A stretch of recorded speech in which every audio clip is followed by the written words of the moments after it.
It is December 15th, 1944, a cold, fog-soaked Friday in England. A 50-year-old man in an Army Air Forces uniform walks across a wet airfield toward a small, single-engine military transport plane. He is not a soldier by training. He is a musician. A few months ago, he was the most famous band leader in America. His records sold in the millions. His orchestra filled every hall it played. He gave all of that up to come here.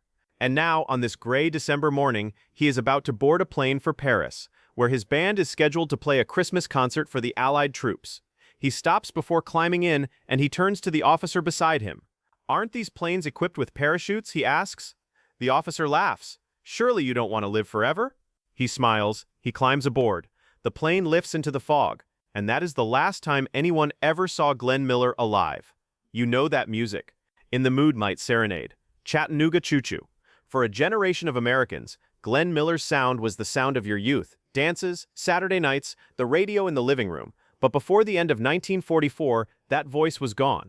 His plane vanished over the English Channel, and after 80 years, no wreckage has ever been found. No body, no confirmed explanation, just a fog-covered stretch of cold water and a silence that never ended. What happened to Glenn Miller's plane is one of the great unsolved mysteries of the Second World War. But here is what almost no one talks about: the story of why he was on that plane at all. Because Glenn Miller didn't have to be there. He chose to be. And understanding that choice tells you everything about who he really was. Stay with me. To understand Glenn Miller in 1944, you have to go back to a different world. A world before the war changed everything. Alton Glenn Miller was born in 1904 in Clarinda, Iowa, the son of a farmer who moved the family from town to town across the Midwest in search of work. There was never much money. Glenn worked odd jobs as a teenager and taught himself trombone from a borrowed instrument. He was not a prodigy. He was not a natural genius. He was, by all accounts, simply someone who worked harder than everyone else, who practiced longer, listened more carefully, and refused to quit when the music wouldn't come right. By the mid-1930s, he had already failed twice trying to lead his own band. He was 32, nearly broke, and seriously considered giving up. Then, in 1938, he put together a new orchestra with a new sound. A sound built on a clarinet carrying the melody above the brass, a smooth, gliding tone unlike anything on the radio at the time. Within a year, Glenn Miller and his orchestra were the most popular band in America. By 1939 and 1940, they were everywhere, on the radio, in the movies, at sold-out ballrooms from coast to coast. He had made it. Against all the odds, and later than almost anyone expected, he had made it. And then, in December 1941, the Japanese attacked Pearl Harbor, and everything changed. Glenn Miller was 37 years old in 1942. He was making more money than he had ever imagined. His name was on marquees all over the country. The band was at its peak. He could have sat the war out. He was too old for the draft. No one would have said a word. But Glenn Miller volunteered. He approached the Navy first. They turned him down. Too old for the Navy's purposes, they said. He went to the Army. The Army took him. He was commissioned a captain in the Army Air Forces in October 1942, and he immediately set about doing what he knew how to do. He was going to reform the way military bands played. He was going to take the stiff, march-by-the-book music of the traditional Army band and replace it with the swing and the energy that the men actually loved, because he believed, deeply and sincerely, that music could do something for morale that nothing else could. His commanding officers were skeptical. Some of them thought swing music was undignified. Glenn Miller didn't argue. He demonstrated.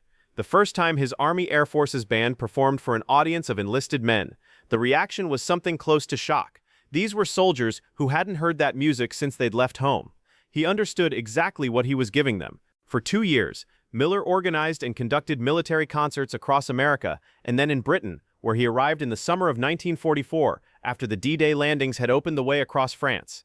He broadcast over the radio to millions of troops. He played more than 300 concerts in Britain alone. The estimate, and it is a conservative one, is that Glenn Miller performed live for over 1.25 million American servicemen and women during the war. He did not have to be there. He was there by choice, and he intended to take the band all the way to the front, to play for the men as close to the fighting as they could get. By late 1944, Allied forces had pushed deep into France. Paris had been liberated in August. The plan was for Miller and his band to move their base of operations from London to Paris, to be closer to the troops, and to begin the Christmas concert series he had been planning for months. Miller himself would fly ahead to Paris to make the arrangements. The band would follow. It was supposed to be a routine administrative flight, nothing more. The morning of December 15, 1944 was cold and heavily overcast. The fog over England had grounded most aircraft. Miller's assigned pilot, Lieutenant Colonel Norman Basel, was confident enough to fly. The plane was a Noorduyn Norseman, a small single-engine, high-wing transport aircraft, Canadian-built and widely used by the military for personnel runs. It was not a combat aircraft. It carried no armament, no parachutes. It was the kind of plane you took to get from one place to another. It was not built for the weather over the channel that day. The three men aboard, Miller, Bodorai Loza, and pilot flight officer John Morgan, took off from RAF Twinwood Farm at approximately 1:30 in the afternoon. The flight to Paris should have taken a few hours. They crossed the English coast and flew out over the channel. No one heard from them again. No mayday, no radio contact, no distress call. The plane simply flew into the fog and did not come out the other side. When Miller failed to arrive in Paris, his fellow officers assumed the flight had been delayed by weather and would land at any time. For 2 full days, no one raised an alarm. It was only when the band arrived in Paris on the 17th and found that Miller had never checked in that the reality began to set in. The searches found nothing. Not a fuel slick on the water, not a piece of wreckage, not a life jacket, nothing. The Noorduyn Norseman disappeared over the English Channel on December 15, 1944. 3 men were aboard. None of them was ever found. Everything else, every explanation, every theory, every account of what brought that plane down is speculation. And there has been no shortage of speculation. For 80 years, the disappearance of Glenn Miller's plane has been one of the most analyzed mysteries of the war.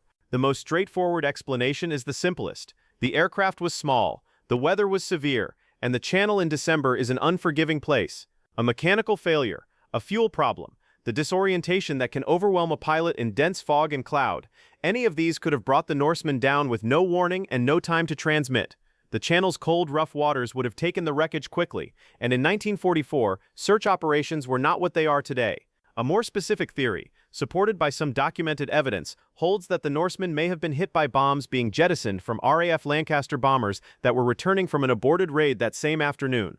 A navigator on one of those bombers, Fred Shaw, came forward decades after the war and said he had watched a small aircraft below them go down when bombs were released from the formation. The timing and location are consistent with Miller's flight path, but it remains a theory, corroborated but not proven. Other theories have accumulated over the decades. Some claim Miller reached Paris safely, died under other circumstances, and the plane story was a cover. There is no credible evidence for any of these accounts. What we know is what the record shows: the plane took off, disappeared, and was never found. Everything beyond that is a theory, and this video will not present theories as facts.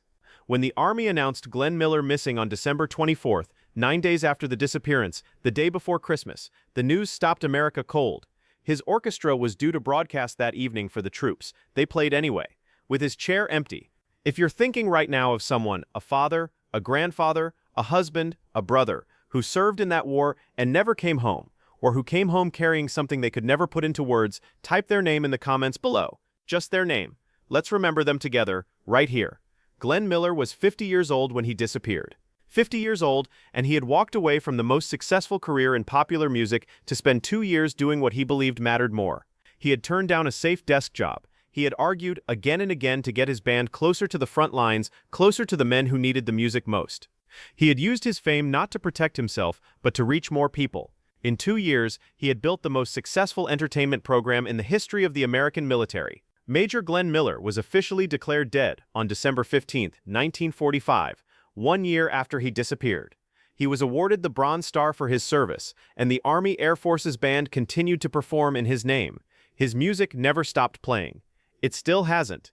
You can hear it today exactly as it was, In the Mood, Little Brown Jug, Pennsylvania 6 to 5000, because the recordings were there, and the recordings have lasted in a way the man himself could not. But this is the detail that has stayed with people the longest. Before he boarded that plane on that foggy December morning, Glenn Miller turned to the officer beside him and asked about parachutes. The officer joked. Miller smiled.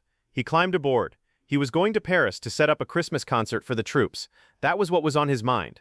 Not safety, not survival. The concert, the music, the men who would be sitting in those chairs on Christmas far from home. That question, the last recorded words of Glenn Miller, is the window into who he was. Not the fame, not the orchestra, not the millions of records. A man asking a simple, practical question, and then, when the answer was not reassuring, climbing aboard anyway, because the concert had to happen. Because the men needed the music, because he had come this far, and he was not going to stop now. He never made it to Paris. He never got to hear how the concert went, but the men heard it. They played it for them anyway. And 80 years later, in a world Glenn Miller never got to see, his music is still playing. If this story stayed with you, if it made you think of that generation differently, share it with someone who should hear it. These stories deserve to outlast us. And subscribe, because next time I'll tell you about the Hollywood star who gave up $12,000 a month to enlist as a private, flew into combat over Nazi Germany, and came home so changed by what he saw that he could never talk about it for the rest of his life. Jimmy Stewart.